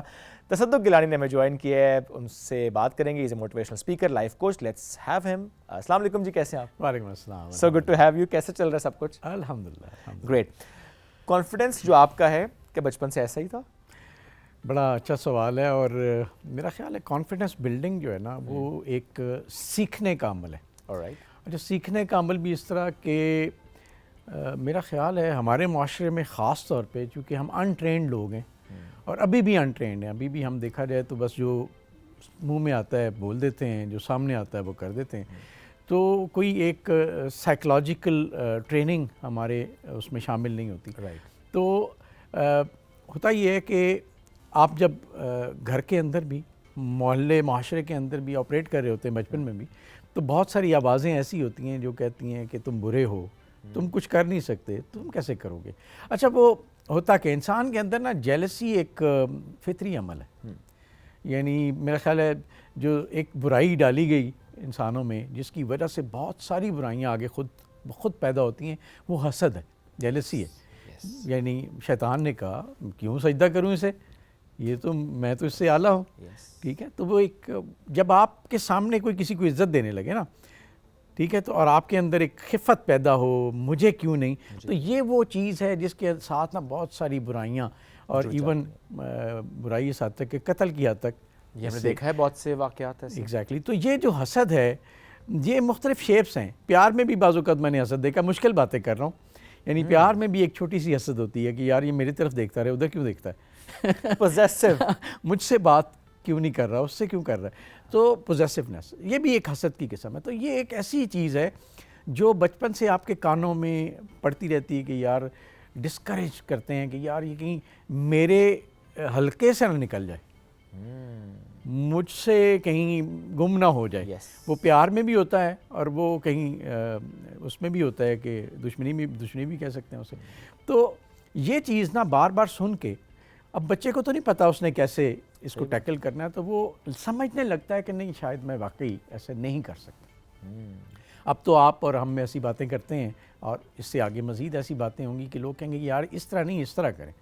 लेकिन इंसानी जबिल्लत पे कोई काबू नहीं है। यानी इंसान जब रिएक्ट करता है ना, तो रिएक्शन आमतौर पे बगैर सोचे समझे होता है। सही बात। और उसमें आमतौर पे आप देखें कि वही सारे जज्बात होते हैं जो हम मना कर रहे होते हैं कि यार इस तरह नहीं करना चाहिए। तो ये जो बार बार उसका हौसला तोड़ना और उसको मायूस करना, ये हमारे माशरे के अंदर, घरों के अंदर इवन शामिल है। अब इसमें से निकलने के लिए ना साइकोलॉजी है। वो अल्लाह ताला जो कहते हैं ना कि आपने गिव अप नहीं करना। यानी अगर आपको कोई दुख दे रहा है और वो आप दुख ले रहे हैं, दुख देने में और लेने में फ़र्क है। दुख देना किसी का अमल है, दुख लेना आपका अपना अमल है। अगर आप उस ट्रांस में आ जाते हैं और बैठ जाते हैं कि अब मैं नहीं कर सकता, मैंने उठ के बाहर नहीं जाना, लोग मुझे क्या कहेंगे, किन नज़रों से देखेंगे, तो इसका मतलब है कि आपने वो प्लान उसका सक्सेसफुल कर दिया जो वो चाहता था या ना चाहते हुए भी उसका था। तो इसका एक ही इलाज है और वो ये है कि आप उठ के छोटे छोटे एक्शंस करें।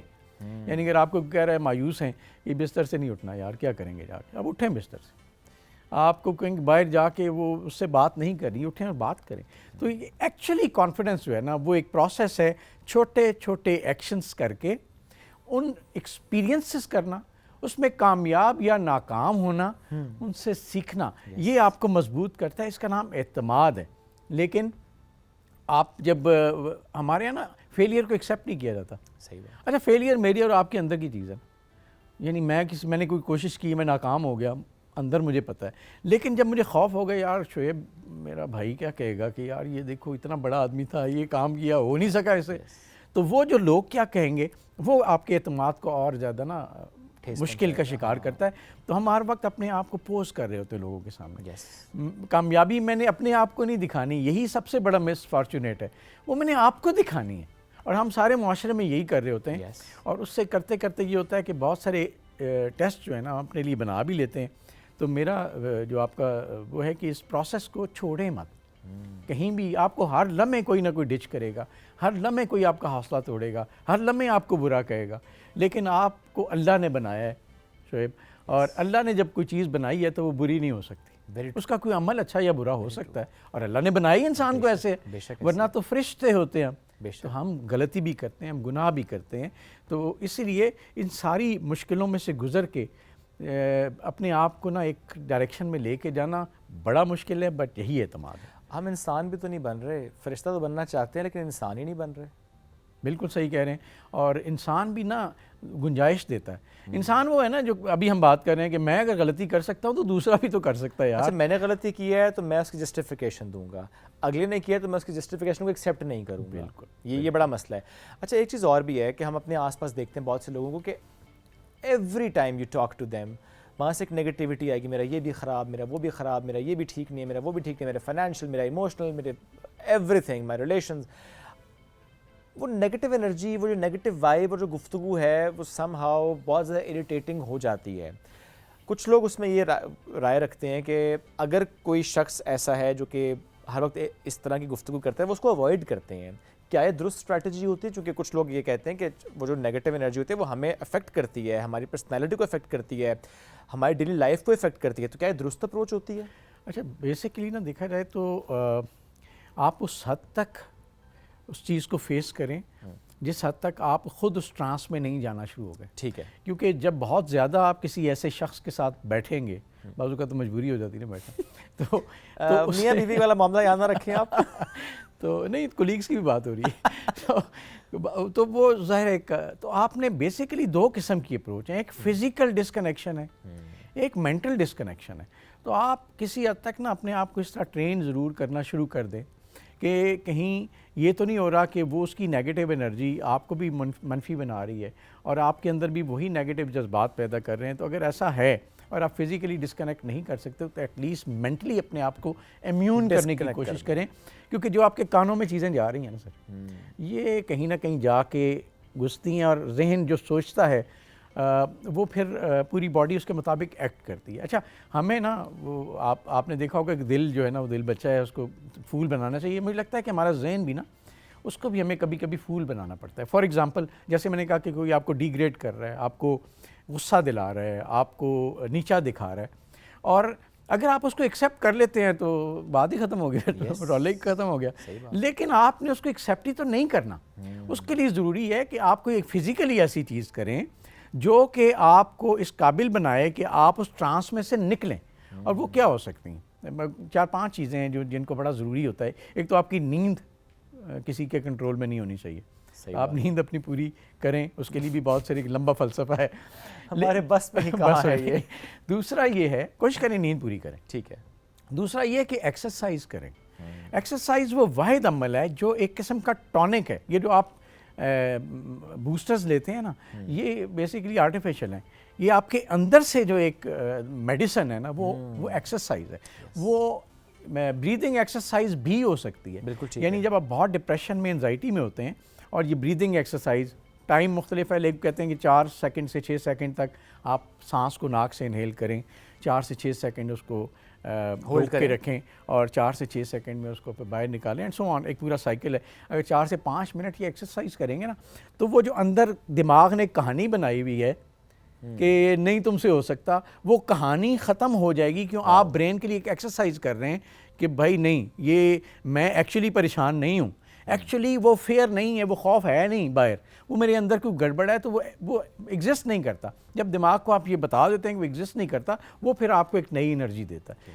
तो एक्सरसाइज बड़ी ज़रूरी है। फिर आप अपनी खुराक का ख्याल रखें। हम भी यार उल्टी सीधी चीज़ खा लेते हैं।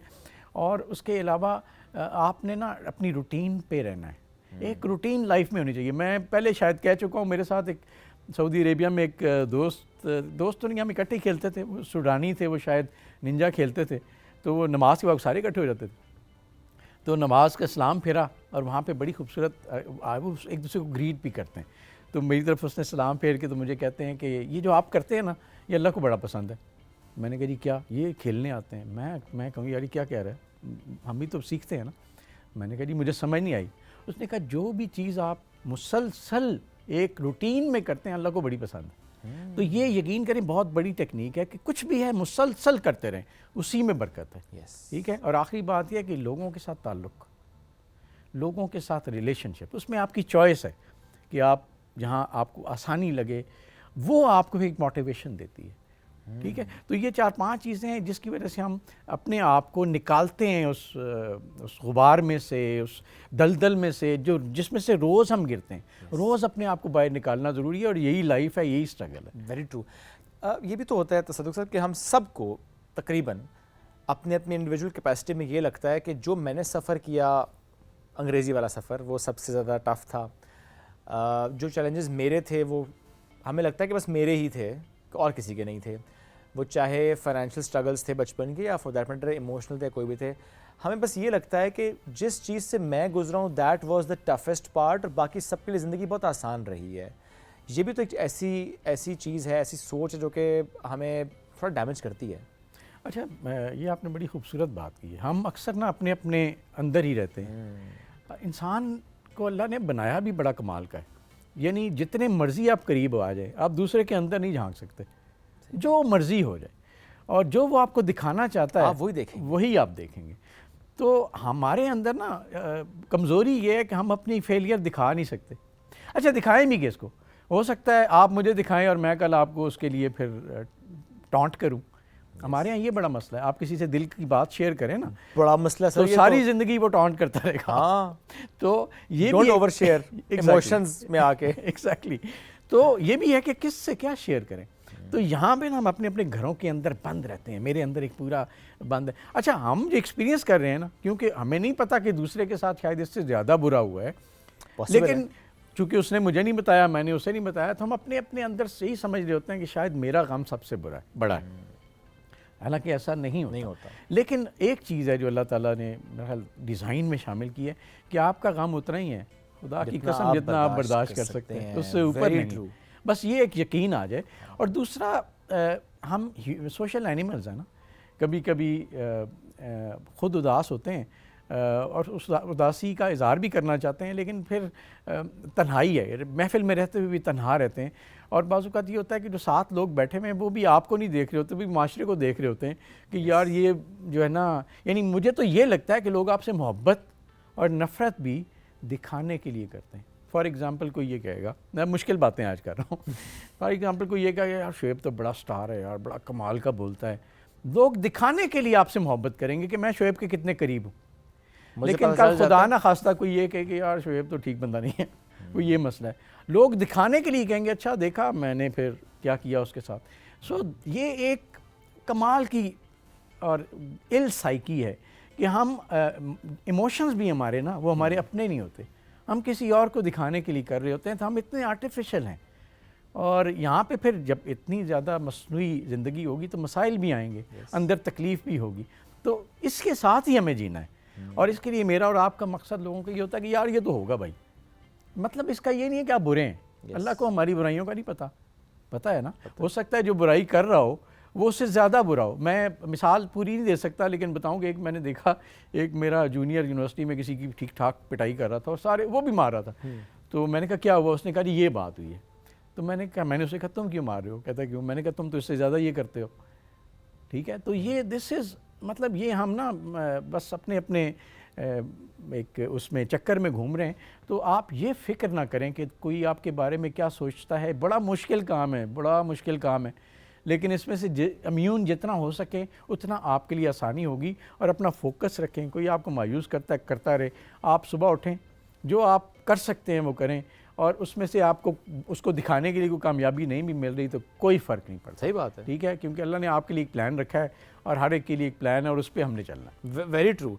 अच्छा, क्या ये होता है कि फॉर दैट मैटर कॉन्फिडेंस के पर्सपेक्टिव से सवाल रख रहा हूँ कि हमें अगर कोई चीज़ करनी है, पर्सनालिटी का हिस्सा बनानी है, तो हम वो एक्ट करना शुरू कर दें। ज़िंदगी में तो एक्ट कर ही रहे हैं, खैर। सो हम जो चीज़ करना चाहते हैं वो हम डेलिबरेटली एक्ट करना शुरू कर दें, प्रैक्टिस करना शुरू कर दें, तो अल्टीमेटली हमारी पर्सनालिटी का हिस्सा बन जाती है। बहुत खूबसूरत बात की है। अब मुझे एग्जैक्टली नंबर ऑफ़ डेज़ नहीं याद, लेकिन शायद 21 दिन का एक फ़िगर दिया गया कि जो काम आप 21 दिन करते हैं ना, वो आपकी रूटीन का हिस्सा बन जाता है। अच्छा, आई हर्ड अबाउट 40 डेज़। अच्छा, शायद मतलब मुख्तलिफ हैं। मैं आम तौर पे ना वो देखता हूँ कि मेरे जैसा कोई फ़िलासफ़र बैठा है, वो कुछ कह देता है, दूसरा कुछ और कह देता है। बट अगेन ये है, जैसे कुरान में कहा जाता है ना कि 70 का मिसाल दी जाती है। जैसे हम कहते हैं 100 बार तुम्हें समझाया था, तो ये बेसिकली होता है कि एक ख़ास रूटीन में करते रहे। तो जो भी चीज़ करते रहते हैं ना, वो आपकी रूटीन का हिस्सा बनती है, वो आपकी आदत में शामिल होना शुरू हो जाती है, और उसको अगर आप बहुत लंबा अरसा करें तो आपकी आदत बन जाती है। वो नेचर बन जाती है। बिल्कुल। तो अगर आप, ये बात आपने बहुत खूबसूरत की, शायद आपको अंदाज़ा नहीं अब कितना बड़ा मैसेज दे गए कि सबके लिए, कि अगर आप कुछ बनना चाहते हैं, अगर आप ये बनना चाहते हैं ना, तो इसकी तरफ चलना शुरू कर दें और मुसलसल चलें। जैसे वो सूडानी दोस्त मेरे ने कहा था कि जो आप रोज़ करते हो रेगुलर रूटीन पे, वो अल्लाह को पसंद है, उसमें बरकत है, तो आप वो बन जाओगे, शायद उससे भी बेहतर बन जाओ। लेकिन अगर आप सिर्फ ख्वाहिश रखोगे, हमारे अक्सर लोग ख्वाहिश रखते हैं, वो इतना अच्छा बिजनेस करता है यार, हम भी ये कर लेते हैं। ओ भाई, वो करता है तो उसके पीछे एक पूरी दास्तान है। ठीक है, आप भी वो करो, आप भी कर लोगे। तो हम वो करना नहीं चाहते, वो बनना चाहते हैं, तो यहाँ पे सबसे बड़ा एक ना कॉन्फ्लिक्ट आ जाता है। तो आपने बहुत खूबसूरत बात की कि जो जहाँ जाना चाहते हैं ना, उस रास्ते पे चल पड़ो। चाहे उसमें आगे जो है ना रास्ता ख़राब है, बारिश हो रही है, तूफ़ान है। यानी सुबह उठ के हम ऑफिस भी तो आते हैं ना डेली, कितनी फॉग थी आज। सारे आए हैं, सब आए। ठीक है, तो यही सब नहीं आए, वो सबीन नहीं आई आज। ये हो जाता है। अच्छा, लास्टली ये भी कि हम अक्सर ये बात कर रहे होते हैं कि अपना बेस्ट वर्जन, जो कि हम इस पर एक दफ़ा फिर हमने बात भी की थी, कि जो हमारा बेस्ट वर्जन होता है, ये हमें कैसे मालूम होता है कि अच्छा ये हमारा बेस्ट वर्जन है, या कि उसकी कोई डेफिनेशन नहीं होती, बस better is the right word for that, best के बजाय। अच्छा शोएब, इसके लिए ना अपने साथ बात करना ज़रूरी है। यानी बात तब आप कर सकते हैं ना जब आप दूसरों से डिसंगेज होके कभी अपने साथ भी बैठें। हमारा मसला ये, और नई नस्ल का इससे ज़्यादा बड़ा मसला है कि उनके पास अपने लिए वक्त ही नहीं है। वो भी रील्स घुमाते रहते हैं, हम भी लोगों से बातें करते रहते हैं, घर में भी बैठते हैं तो हम फारिग नहीं बैठना चाहते। तो फारिग बैठ के अपने आप से बात करना ज़रूरी है। इसलिए डिस्कवरी, जो इंटरनल डिस्कवरी है ना, उसका अमल भी बड़ा स्लो हो गया। अच्छा, उसमें मैं आमतौर पे ये कहता हूँ कि आप ना बचपन से लेके आज तक देखें कि आप क्या चीज़ बहुत अच्छी करते थे।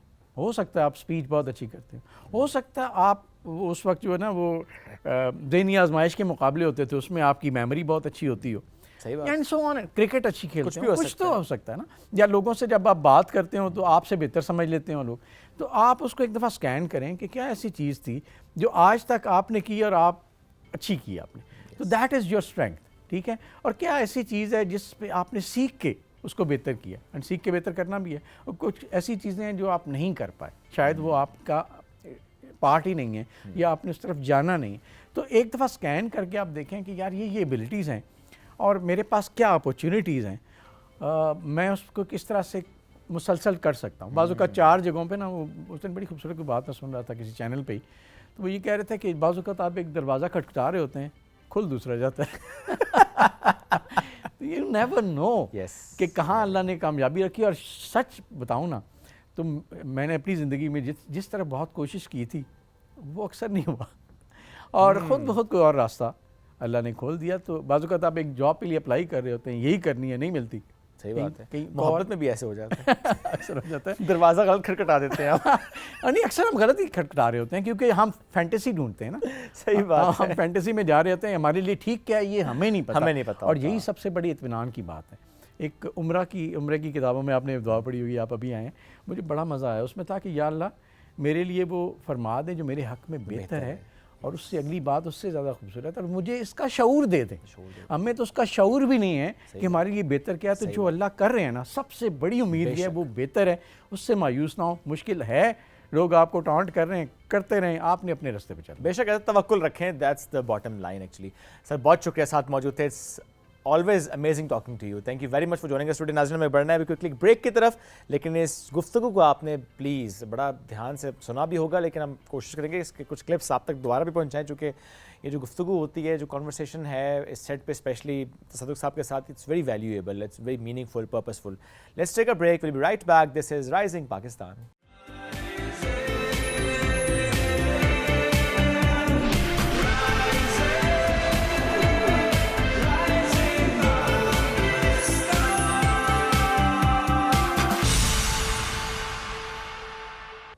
Welcome back. राइजिंग पाकिस्तान में एक बार फिर कहते हैं खुश आमदीद। अक्सर ऐसे होता है कि हमारे सामने एक क्लिप आता है पीटीवी का 1990 का, और हम देखते हैं रात 9 बजे का खबरनामा, और बड़ी ज़बरदस्त शख्सियत और बड़ा ही खूबसूरत सा अंदाज़।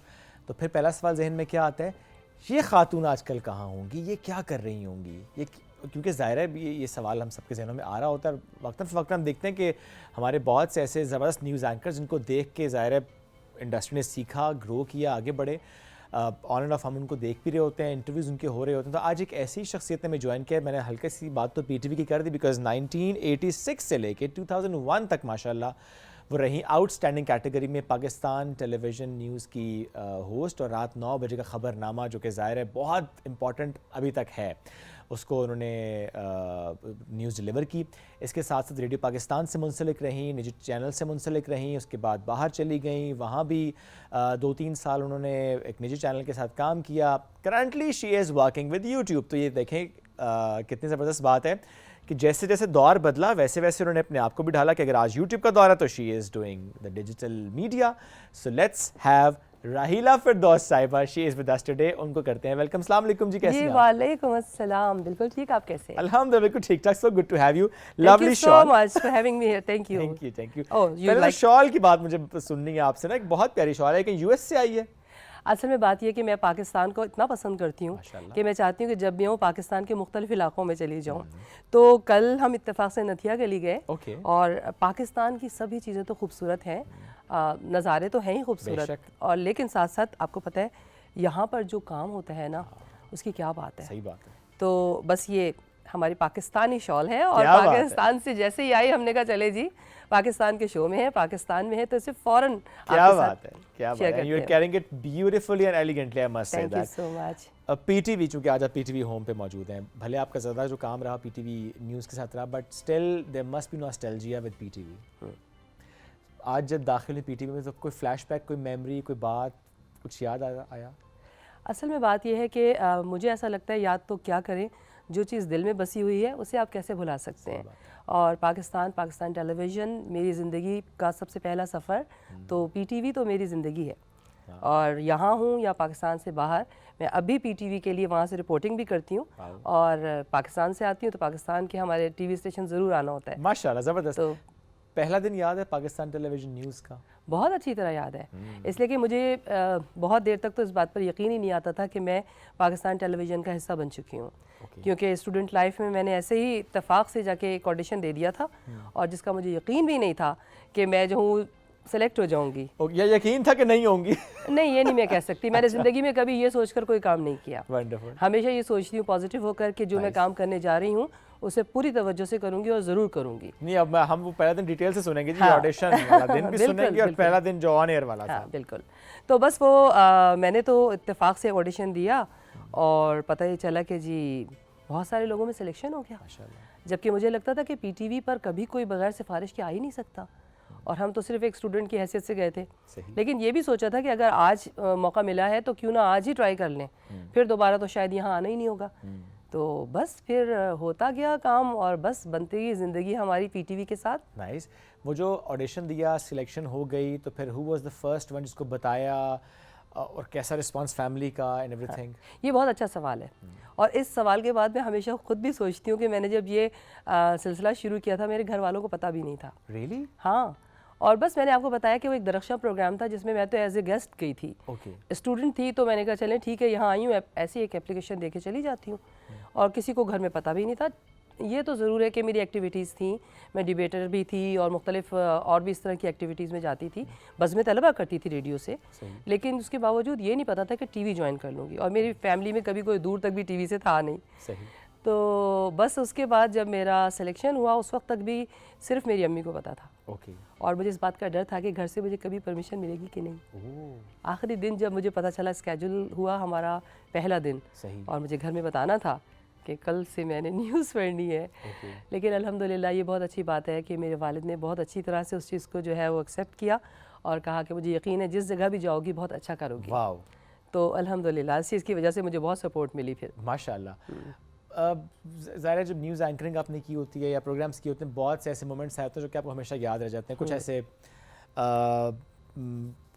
गुफ्तगू करते हुए समटाइम्स कोई लफ्ज़ फंस जाता है, समटाइम्स कुछ खबर ऐसी होती है जो कि आप करते हुए रुक जाते हैं। ऐसा होता है, बहुत ज़्यादा ऐसा हो जाता है। सो पहले तो मैं ये सवाल रखता हूँ आपसे कि कभी डॉलर की खबर देते हुए कोई चीज़ जो याद रह गई हो आपको? आप यकीन कीजिए, अभी मेरे पास कुछ क्लिप्स हैं मेरी न्यूज़ के, और जब मैं उसमें न्यूज़ के डॉलर का ख़ास तौर पे जो मैंने बताया ना कि तिजारती खबरें हम पढ़ा करते थे, तो जो डॉलर की प्राइस थी मैं उस वक्त थी, और अब क्योंकि मैं खुद डॉलर्स को डील करती हूँ, जाहिर है ये सवाल मैंने किया इसलिए मैंने क्लिप देख रखा है इनका एक। बहुत बहुत बहुत। आप सोचो उस मेरे ख्याल में कोई 20 रुपए का था। आज तो ये ख्वाब लगता है मुझे कि कभी देखें न्यूज़ पढ़ते हुए सोचा भी नहीं था कि इतना मतलब प्राइस का डिफरेंस हो जाएगा कभी न कभी ज़िंदगी में। लेकिन ये बात सही है आपने कही है कि बहुत सारे ऐसे मौक़े आए जो बहुत यादगार थे। उसमें कुछ पीटीवी के अंदर थे और कुछ पीटीवी के बाहर थे। बाहर इसलिए थे कि अभी कुछ देर पहले मैं यही बता रही थी कि जिस वक्त मैं न्यूज़ पढ़ रही थी, इत्तेफाक से ये कोई 91-92 का दौर था, जब कराची में जो है वो काफ़ी हालात ख़राब थे। बिल्कुल। और हमारे यहाँ बहुत सारे न्यूज़ कास्टर्स ऐसे थे जिन्होंने कह दिया था कि हम नहीं आएंगे, क्योंकि बहुत थ्रेट्स थी, बहुत ज़्यादा ख़तरा था जान को। और मुझे उस वक्त जो है हमारी पीटीवी की हमारी जो न्यूज़ एडिटर थी, उन्होंने कहा कि मिस समीना ने कि राहिला आप मना नहीं कीजिएगा, प्लीज़ आप आइएगा। मैं वहीं ठहर गई। और फिर उसके बाद जो आते जाते उस दौरान, मतलब ज़ाहिर एक दिन के लिए तो नहीं थी ये बात, काफ़ी दिनों के लिए थी। तो जब मैं वहाँ से निकलती थी तो अक्सर ये होता था कि हमारी गाड़ी के दोनों तरफ फायरिंग हो रही हुआ करती थी, और अक्सर रोड जो है उस पर आपको जलती हुई चीज़ें नज़र आती थी, गाड़ियाँ, और हर तरफ सन्नाटा भी होता था। बल्कि एक दफ़ा ऐसा भी हुआ कि मुझे पुलिस की गाड़ी में जो है वो ले जाया गया, क्योंकि वहाँ पर पहिया जाम हड़ताल थी और कोई गाड़ी बाहर नहीं निकल सकती थी। और जिस जगह पे मैं रहती थी वहाँ से बड़ा सेंसिटिव एरिया था, और बहुत सारे लोगों ने कहा था कि अगर टीवी की गाड़ी आएगी हम आग लगा देंगे। तो मगर मैं शुरू से बहुत बहादुर हूँ ना। आप तो बहादुर थी, लेकिन वो जो घर वाले थे, घर वालों को ये पता था कि मुझे हमेशा से एक बात मैं आपको बताऊँ, मैंने ज़िंदगी में कभी किसी चीज़ के लिए ये नहीं सोचा कि अगर हम पीछे हट जाएं। मैं हमेशा ये सोचती हूँ कि जब ज़िंदगी में मुश्किल वक्त आए, उस वक्त अगर आप पीछे हट जाएं ना, तो फिर आप में कोई ख़ास बात नहीं है। तो आप ये भी सोचिए कि उस वक्त पूरा पाकिस्तान उस स्क्रीन को देख रहा होता था। एक ही स्क्रीन थी ज़ाहिर है। हाँ, और उसमें कराची के उन सब सिचुएशंस के साथ मैं हुआ करती थी हर दिन, और न्यूज़ पढ़ा करती थी। एंकर तो ज़रूरी था उस वक्त, कराची में तो बहुत ही ज़रूरी था उस वक्त। कभी कभी ऐसा भी होता था कि मुझे कोई तकरीबन 9 बजने में 15 मिनट पहले कहते थे जल्दी आ जाएं, बहुत इंपॉर्टेंट न्यूज़ है और 9 बजे आपने स्क्रीन पर जाना है। और हम दौड़ लगा देते थे, कहते थे अच्छा ये तो बड़ा इस वक्त जो है ना ज़रूरी हो गया पहुँचना। सही बात है। तो हम ऑन एयर 9 बजे आ जाया करते थे। वंडरफुल। लॉन्गेस्ट शिफ्ट कब किया आपने? अक्सर हमने न्यूज़ एंकरिंग में ये भी देखा ना कि अगला एंकर नहीं आया, कोई इमरजेंसी सिचुएशन आ गई है, या आपको बस लंबे आवर्स रुकना पड़ रहा ऑफिस में। अच्छा, हमारे यहाँ जो था वो ख़ास टाइमिंग हुआ करती थी न्यूज़ की। उसमें ये होता था कि अगर दोपहर को, ख़ास तौर पर छुट्टी के दिन 11 बजे सुबह को एक न्यूज़ हुई, उसके बाद शाम को लोकल न्यूज़ हुई, फिर उसके बाद रात को 9 बजे न्यूज़ हुई। तो आप अक्सर ये होता है कि फिर आप जाएंगे, दोबारा आएंगे, उसके बजाय ये कि स्टे करिए आप कर और आप पढ़ें। बिल्कुल। तो ऐसा हुआ कई बार। सही। आज जब किसी प्राइवेट चैनल में खबरनामा सुन रही होती हैं, कैसे क्या सवाल सोचती हैं? किस किस्म के सवाल पूछते हैं आप? मैं बड़ा शरारती हूँ थोड़ा। लग रहा है मुझे। बस मैं आपको असल में फिर वही बात आ जाती है कि हमको हर देखिए चीज़ आप को- दिलेर हैं, आप तो खुल के बोलेंगी ना। हाँ, मैं कह सकती हूँ। चले। देखिए, मैं आपको बताऊं कि मैं बेसिकली नई चीज़ों को पसंद करती हूँ। बिल्कुल अच्छी बात है। जिद्दत और आगे बढ़ना कोई बुरी बात नहीं है। सही बात है। इंसान में ये भी कहने की सलाहियत होनी चाहिए कि क्या अच्छा है क्या बुरा है। सही बात। सबसे बड़ी बात यह है कि देखें, मैं अपने चैनल को, पीटीवी को, जब किसी और चैनल से मद्दे मुकाबिल देखती हूँ तो मुझे ऐसा लगता है कि आज भी जो ट्रेनिंग हम लोगों की हुई है या अब होती है, मेरा ख्याल नहीं है कि दूसरे चैनल्स पे उस तरह की ट्रेनिंग होती है, जिसकी वजह से आपको वो मेयार नज़र नहीं आता। मैं किसी की बुराई नहीं करना चाहती, पर समहाउ मुझे ऐसा लगता है कि जितनी मेहनत हम लोगों ने की थी, शायद आज लोग उतनी मेहनत करना नहीं चाहते। लोग शॉर्टकट ढूंढते हैं और शॉर्टकट में आपको कभी कुछ नहीं मिलता। तो जिस तरह की न्यूज़ आप देखते हैं, मैं समझती हूँ सबसे बड़ी मुश्किल ये है कि हमने अब जो भी चीज़ होती है उसको एक्सेप्ट करने की कोशिश करते हैं हम लोग। अगर वो अच्छा है तो ठीक है, बुरा है तो भी कोई बात नहीं। आप सिर्फ दूसरे चैनल्स की बात कर रहे हैं, मैं सोशल मीडिया की बात करती हूँ। किसी के ऊपर कोई आजकल पाबंदी नहीं है, हर कोई जिस तरह चाहे, जिस तरह अपने अंदाज से बोलना चाहता है, जो तलफ़ुज़ है, जो अल्फाज हैं, बल्कि अब तो बहुत सारे अल्फाज लोगों को अगर आप बताएं कि ये गलत नहीं होता, गलत होता है, तो भी आपको बताते हुए सोचना पड़ता है। और हम थे कि अपने सीनियर से पूछा करते थे कि अरे शहाब भाई, अरे अच्छा हो आप मिल गए, ज़रा ये बताइएगा ये किस तरह से इसको कैसे कहना है। तो तलफ़ुज़ का जहाँ तक सवाल है, अदायगी की बात है, ट्रेनिंग की बात है, हमारे जो न्यूज़ एडिटर्स थे उन्होंने हमें बहुत ट्रेन किया। उर्दू हमारी को गो के ख़ुद भी अच्छी ही होती है, लेकिन उसके बावजूद एक ज़बान होती है जो कि न्यूज़ की ज़बान होती है। सही बात। आपको उसी अंदाज़ में बोलना है, आपका उतार चढ़ाव कैसा है, आपकी फीलिंग्स को अपनी एक्सप्रेस किए बग़ैर आपको बयान करना है, तो वो चीज़ों के ऊपर आपका कंट्रोल होता है बहुत ज़्यादा। No doubt. लेकिन अब वाकई आपकी बात दुरुस्त है, स्पेशली सोशल मीडिया पर तो ज़ाहिर है हम देखते हैं कि वहाँ पर तो जब आप सुन रहे होते हैं किसी व्लॉगर को तो आप कहते हैं कर क्या रहा है ये, हाँ, ये कौन सा जुमला था, ये कौन सा लफ्ज़ था, ये इसका तो मतलब कुछ और बनता है जो इसने इस्तेमाल यहाँ पर कर लिया। बिल्कुल। And then repetition and everything. लेकिन उसकी निस्बत प्राइवेट चैनल्स में उससे बेहतर, लेकिन हाँ वो आपने दुरुस्त कहा कि वहाँ उस तरह की शायद ट्रेनिंग नहीं है, अदायगी पे काम नहीं होता। प्लस उसमें शायद ये बात भी है कि अब हम देखते हैं कि अच्छा बस कोई प्यारा लगता है तो बस ठीक है। हाँ, बिल्कुल। अब मयार ये है। देखें, एक चीज़ आपने अब जो कही है ना, ये भी बड़ी इंपॉर्टेंट है।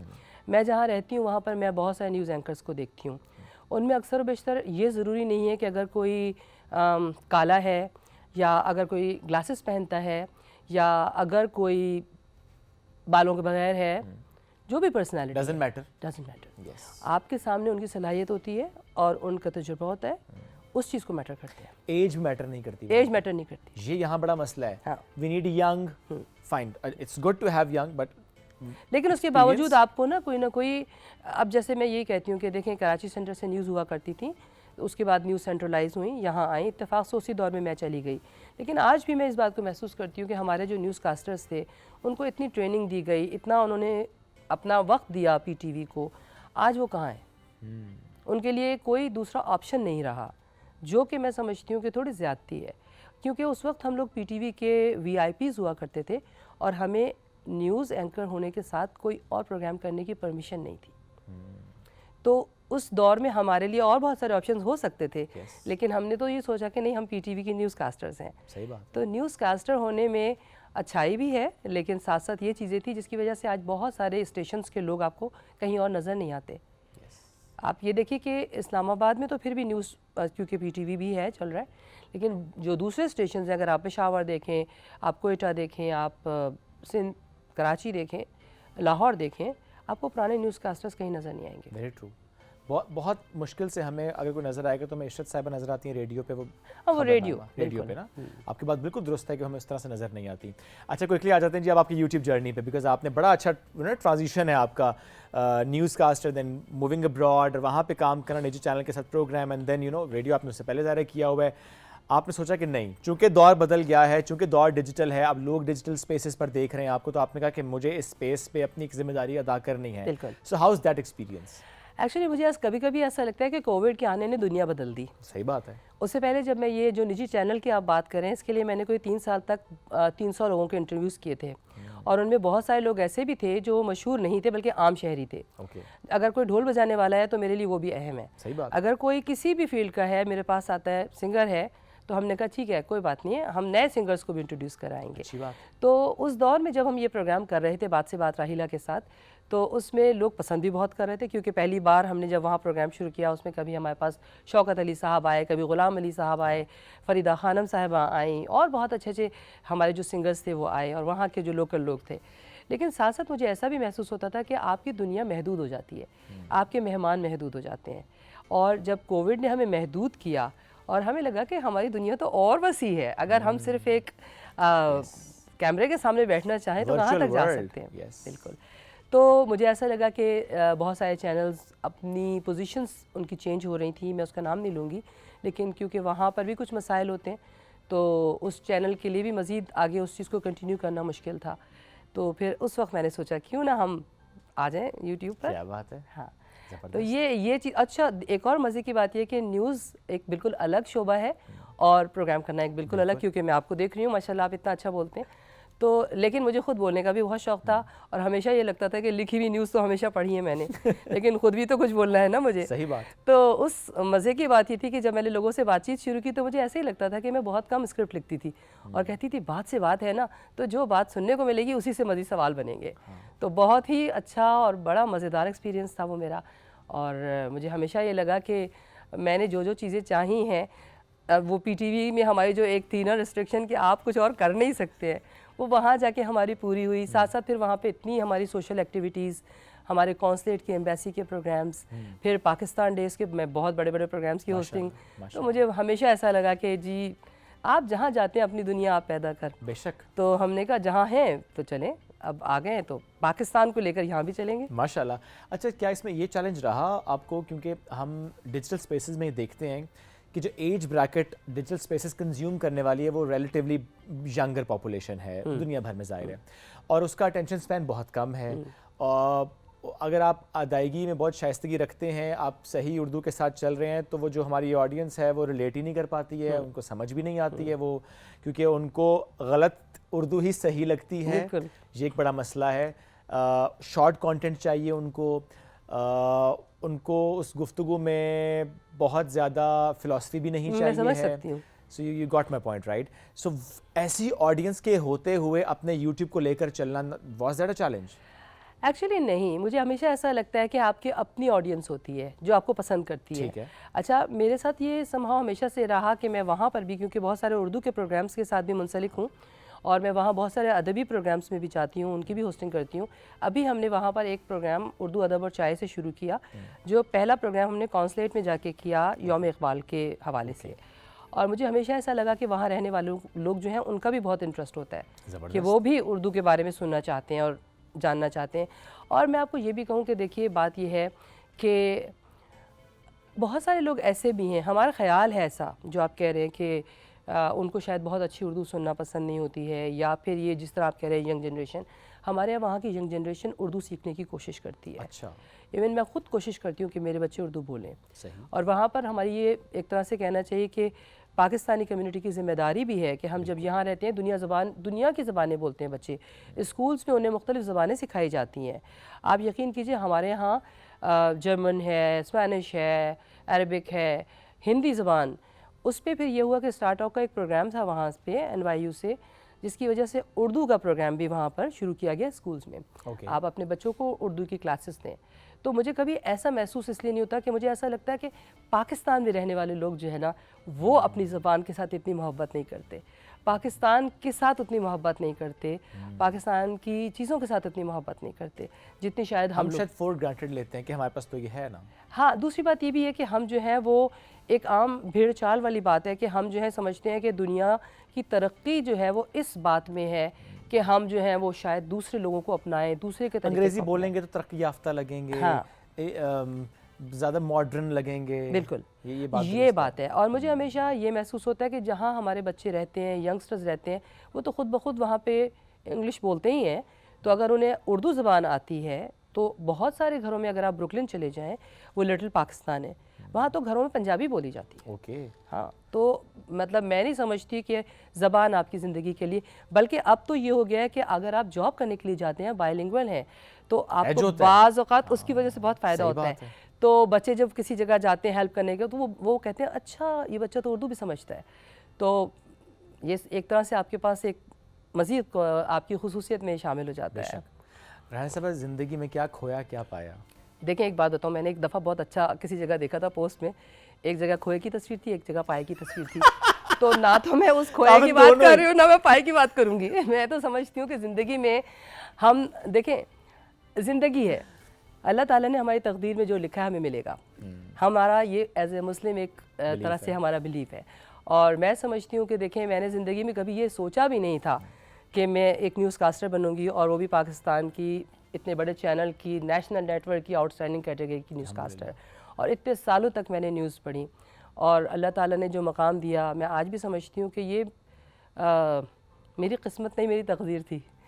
तो मैं समझती हूँ कि ये तकदीर जो होती है अल्लाह ताला ने अगर आपकी लिखी है और आपको जो मिलना है तो उस पर शाकिर रहना चाहिए।